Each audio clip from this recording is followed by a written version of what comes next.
Hello friends, welcome to Kanaga Samayal. இன்னைக்கு நாம ஹெல்தியான டேஸ்டான ஒரு ரெசிபி தாங்க பார்க்க போறோம். வாழைப்பூல எப்படி வடை செய்யலாம்ங்கறத பார்க்கலாம். வாங்க வீடியோக்குள்ள போலாம்.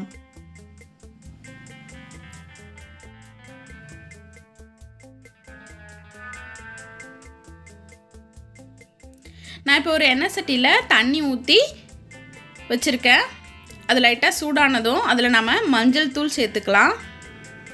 ஒரு 1/2 டேபிள்ஸ்பூன் அளவுக்கு மஞ்சள் தூள் சேர்த்துக்கோங்க. நான் ஒரு வாழை மொட்டை ஃபுல்லா ஆஞ்சி வச்சிருக்கேன். அதையும் இதல சேர்த்துறலாம். இப்போ இது நம்ம ஒரு 5 நிமிஷம் வேக வைக்க போறோம். வெந்ததுக்கு அப்புறமா தண்ணியை நல்லா இருத்துட்டு யூஸ் பண்ணிக்கலாம். இந்த மாதிரி mix பண்ணி விட்டுட்டு ஒரு 5 நிமிஷம் விடுங்க. 5 நிமிஷம் ஆயிடுச்சு. பாத்தீங்க அப்படினா இது ஓரளவுக்கு நல்லா வெந்திருக்கும். இந்த மாதிரி கலரும் கொஞ்சம் சேஞ்ச் ஆயிருக்கும். இந்த ஸ்டேஜ்ல நாம இத வடிகட்டி வச்சுக்கலாம்.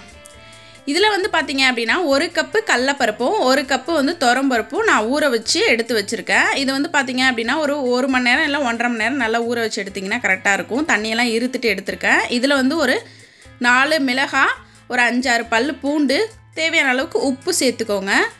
1 டேபிள்ஸ்பூன் அளவுக்கு பெருஞ்சீரகம் இது எல்லாத்தையுமே சேர்த்து நாம மிக்ஸில அரைக்க போறோம். இது வந்து நல்லா கொரகொரன்னு அரைச்சு எடுத்துக்கணும். தண்ணி ஊத்தாதீங்க. இப்போ நம்ம வந்துட்டு ஊற வச்சுமே தண்ணி ஃபுல்லா இருத்திட்டு தான் எடுத்துர்க்கோம். இத வந்து நம்ம அரைச்சுக்கலாம். இப்போ நான் அரைச்சிட்டேன். தண்ணி எதுமே ஊத்தாம தான் அரைச்சிருக்கேன். பாருங்க நல்லா கொரகொரன்னு இருக்கு. இந்த மாதிரி நீங்க அரைச்சு எடுத்து வச்சீங்கனா தான் உங்களுக்கு வடை வந்து நல்லா கிறிஸ்பியா வரும். தண்ணி ஊத்தி அரைச்சீங்கனா உங்களுக்கு வடை தட்டறதுக்கு வராது. இப்போ இத நாம ஒரு பாத்திரத்துக்கு மாத்திக்கலாம். அடுத்து நாம வாழைப்பூவை வடிகட்டி எடுத்து வச்சிருக்கோம் இல்லையா அதையும் அரைச்சுக்கலாம். பாருங்க நல்லா தண்ணி எல்லாம் இருத்திட்டு எடுத்து வச்சிருக்கேன். இதையும் நாம இப்ப அரைச்சு எடுக்க போறோம். இதையும் வந்துட்டு நல்லா இத வந்துட்டு இங்க வந்து ரொம்ப கொரகொரன்னு அரைக்கக்கூட கொஞ்சம் தண்ணியாவே அரைச்சுக்கோங்க. அப்பதான் உங்களுக்கு திப்பி திப்பியா வாயில படாம இருக்கும். பாத்தீங்க அப்படினா நல்லா மசிஞ்சிருக்கு. இங்க பாருங்க இந்த மாதிரி நல்லா அரைச்சு எடுத்துக்கோங்க. ரொம்ப ஃபைன் பேஸ்டா அரைக்கணும்னு இல்ல. அதுக்கு முன்னாடி ஸ்டேஜ்ல நீங்க எடுத்துக்கலாம். இப்போ இந்த பருப்போட நாம அரைச்ச வாழைப்பூவை ஆட் பண்ணிக்கலாம்.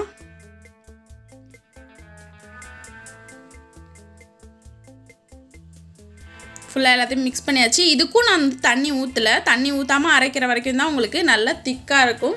அத வந்து உங்களுக்கு வடை தட்டி போடுறதுக்கு ஈஸியா இருக்கும்.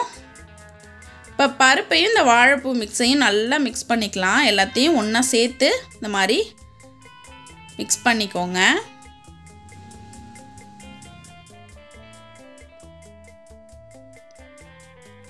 இப்போ இத நல்லா mix பண்ணியாச்சு. இதுல வந்து ஒரு 1.5 டேபிள்ஸ்பூன் அளவுக்கு அரிசி மாவு சேர்த்துக்கலாம். அது வந்து உங்களுக்கு வடைக்கு நல்ல கிறிஸ்பினஸ் கொடுக்கும். கொஞ்சமா கறிவேப்பிலை அதையும் சேர்த்துக்கலாம். வெங்காயம் நல்லா பொடியா கட் பண்ணி வச்சிருக்கேன். அந்த வெங்காயம் ஒரு 1.5 கப் அளவுக்கு வெங்காயம் சேர்த்துக்கலாம். இப்போ இது எல்லாத்தையும் சேர்த்தாச்சு. நல்லா mix பண்ணிக்கலாம். உப்பு வந்து நம்ம ஃபர்ஸ்டே போட்டுட்டோம். அதனால நான் வந்து இப்ப போடல. உங்களுக்கு பத்தாத மாதிரி இருந்துச்சுனா நீங்க சால்ட் வந்து இந்த டைம்ல வந்து ஆட் பண்ணிக்கலாம். ஃபுல்லா எல்லாத்தையும் mix பண்ணியாச்சு. இப்போ நான் உருட்டி காட்றேன் பாருங்க. நல்லா ஒட்டாம சூப்பரா வருது பாருங்க. இந்த பதத்துக்கு இருக்கணும் உங்களுக்கு மாவு. அப்பதான் உங்களுக்கு வடை வந்து நல்லா கிறிஸ்பியா சூப்பரா போடுறதுக்கு வரும். அடுத்து நம்ம ஒரு எண்ணெய் சட்டி வச்சுக்கலாம். அது நல்லா ஹீட் ஆயிடுச்சு. இப்போ நான் இது வடை போடுறதுக்காக எண்ணெய் ஊத்திட்டு இருக்கேன். எண்ணெய் வந்து ரொம்ப அதிகமா யூஸ் பண்ண வேணாம். குறைச்சே வச்சுக்கோங்க. ஏனா எரிச்ச எண்ணெய் அதிகமா யூஸ் பண்ண முடியாது இல்லையா? அதனால வந்துட்டு நிறைய எண்ணெய் ஊத்தாதீங்க. கொஞ்சமாவே ஊத்தி செய்யுங்க. கொஞ்சம் கொஞ்சமா செஞ்சுக்கலாம். இப்போ எண்ணெய் வந்து நல்லா சூடாயிடுச்சு. இதில நான் வந்துட்டு ஒரு சின்ன பீஸ் போட்டு பார்க்கறேன். நல்லா பொரியுதானே? நல்லா பொரியுது பாருங்க. நான் வந்து கடலை எண்ணெய் யூஸ் பண்றேன். அதனால கொஞ்சம் பொங்கி வரும் ஸ்டார்டிங். இப்போ வடை மாவை வந்து கொஞ்சமா இப்படி கையில எடுத்து இந்த மாதிரி தட்டி நாம ஒண்ணு ஒண்ணா அதுல போடுறோம். சின்ன சின்ன உருண்டைகளா எடுத்து நல்லா நைஸா தட்டி போடுங்க. அப்பதான் நல்லா கிறிஸ்பியா இருக்கும். கொஞ்சம் மொத்தமா போடிங்கனா உள்ள எல்லாம் சில நேரம் வேகாம இருக்கும். உங்களுக்கு கிறிஸ்பியா இருக்காது. எந்த அளவுக்கு உங்களால மெல்லிசா தட்ட முடியுதோ அந்த மாதிரி தட்டி போடுங்க. அதுதான் உங்களுக்கு வடை. அதாவது இந்த வாழைப்பூ வடை வந்து அப்பதான் நல்ல டேஸ்டா இருக்கும். அதனால நல்லா மெல்லிசா தட்டி போடுங்க. இப்போ நான் வடையெல்லாம் போட்டதுக்கு அப்புறம் பாத்தீங்க அப்படினா நல்லா இது மாதிரி பொங்கிட்டு இருக்கு பாருங்க. எண்ணெய் வந்து நல்ல பபிள்ஸ் வருது. இது வந்து கொஞ்சம் குறையணும். அது மட்டும் இல்லாமல் கலர் நல்லா சேஞ்ச் ஆகும் வடை. அந்த அளவுக்கு நல்லா வச்சு எடுத்தீங்க அப்படின்னா தான் நல்லா கிறிஸ்பியாக இருக்கும், உள்ளே நல்லா குக்காக இருக்கும். அப்பப்போ இது மாதிரி பரட்டி விட்டுக்கிட்டே இருந்தீங்க அப்படின்னா ஈவனாக வந்து 2 சைடும் வந்து உங்களுக்கு நல்லா குக் ஆகும். அந்த மலமலப்பு ஃபுல்லாக அடங்கிடுச்சு. வடையும் நல்ல கலராக வந்துடுச்சு பாருங்கள். இந்த ஸ்டேஜில் நாம் இதை எடுத்துடலாம். நல்லா எண்ணெயை இருத்துட்டு ஒரு பிளேட்டுக்கு மாற்றிக்கலாம்.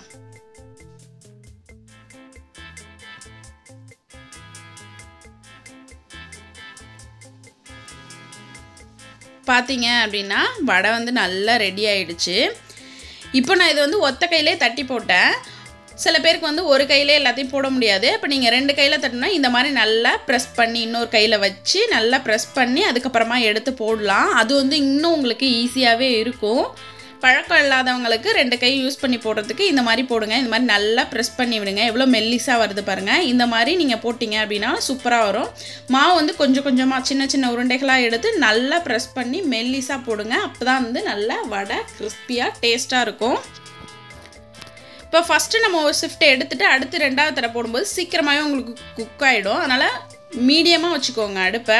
ரொம்ப ஹைலே வச்சுருந்தீங்க அப்படின்னா 2வது நம்ம போடும்போது என்ன ஆகும் அப்படின்னா உடனே வந்து செவந்துடும், சீக்கிரமாக வந்து கருகிடும். அதனால் மீடியம் ஃப்ளேமில் வச்சுட்டு போட்டு எடுங்க. நல்லா இந்த மாதிரி இடையில திருப்பி விட்டுக்கிட்டே இருந்தீங்க அப்படின்னா நல்லா வந்துட்டு 2 பக்கமும் உங்களுக்கு குக் ஆகிருக்கும். இப்போ மலமலப்பு நல்லா அடங்கிடுச்சு. வடையும் நமக்கு ரெடி ஆகிடுச்சு. இப்போ இதையும் நம்ம எடுத்துடலாம். ரொம்ப ஈஸியாகவும் இருக்கும், ரொம்ப ஹெல்த்தியாகவும் இருக்கும். கண்டிப்பாக எல்லோரும் ட்ரை பண்ணி பாருங்கள். குழந்தைங்களுக்குலாம் இதை நீங்கள் இப்படி செஞ்சு கொடுத்தீங்க அப்படின்னா ரொம்ப விரும்பி சாப்பிடுவாங்க. நல்லா கிறிஸ்பியாக இருக்கும். ஒரு சாஸ் வச்சு கொடுத்தீங்க அப்படின்னா ரொம்ப விரும்பி சாப்பிடுவாங்க. கண்டிப்பாக எல்லோரும் ட்ரை பண்ணி பாருங்கள். சூப்பரான ஹெல்த்தியான டேஸ்டான கிறிஸ்பியான வாழைப்பூ வடை எப்படி செய்யலாங்கிறத பார்த்தோம். எல்லோரும் ட்ரை பண்ணி பாருங்கள். இந்த வீடியோ உங்களுக்கு பிடிச்சிருந்துச்சு அப்படின்னா லைக் பண்ணுங்கள், ஷேர் பண்ணுங்கள், கமெண்ட் பண்ணுங்கள். மறக்காமல் எங்கள் சேனலுக்கு சப்ஸ்கிரைப் பண்ணுங்கள். கூடவே பக்கத்தில் இருக்க பெல் பட்டனை ப்ரெஸ் பண்ண மறந்துடாதீங்க. Thank you friends.